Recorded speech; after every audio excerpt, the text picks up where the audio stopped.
Hi, my name is Melanie Izzard. I am a senior at Sweet Home High School in Buffalo, New York. I love to read, and my favorite animal is a cow.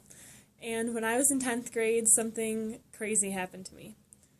So I loved reading as a kid. I read all the time, and I wanted to be an author. So I joined a program of the Buffalo News where teenagers write articles for other teenagers. And in my very first article, I decided to write about an event my school does. It's called the Boo Benefit. It's a Halloween event, and all these kids from the elementary schools, they come up and they trick-or-treat at the classrooms, and there's a basket raffle for the parents. And it's a lot of fun for everyone. And each year we send the money that we raise to the Hope for Our Young Foundation in South Sudan, Africa. So I was writing this article, and I was running around like crazy trying to get all the interviews from the volunteers and the interviews from the teachers when the supervisor of the event came up to me and he said, "Melanie, Gabriel Boldang is in the cafeteria." Gabriel Boldang is the founder of Hope for Our Young Foundation, and he was in the cafeteria.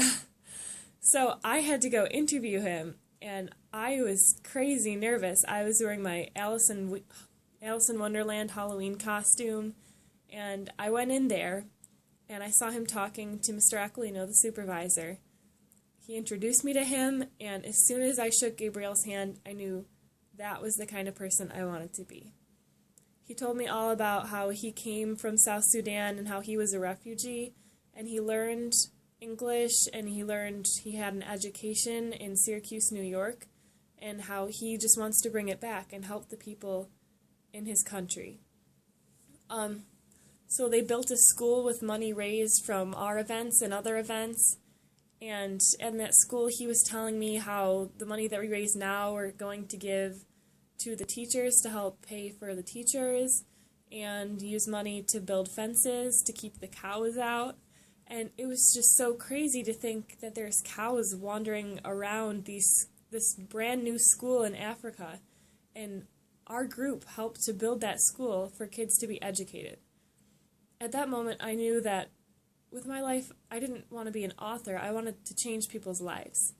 I want to help other countries that don't have the education and don't have the resources that we do to become developed and to become better. So talking to Gabriel Boldang, I was incredibly nervous, but afterwards I felt so good about the future because I know that one day I will change the world, just like he did. Thank you. In the next 5 to 10 years, I know that I can make a difference. I know that in college I will get an education that will help me better the world and myself. Just like Gabriel Boldang helped others in his country, I want to help others in other countries as well.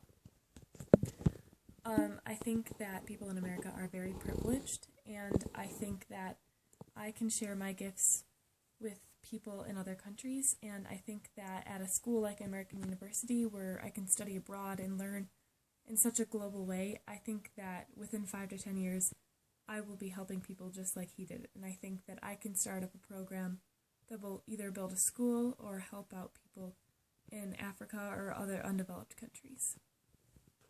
Meeting Gabriel Boldang changed my entire career path. I had planned on being an author and changing people's lives by reading, but I now want to change people's lives through action. He's inspired me to want to build my own program to help other people. Thank you so much for watching this video, and I hope to see you soon.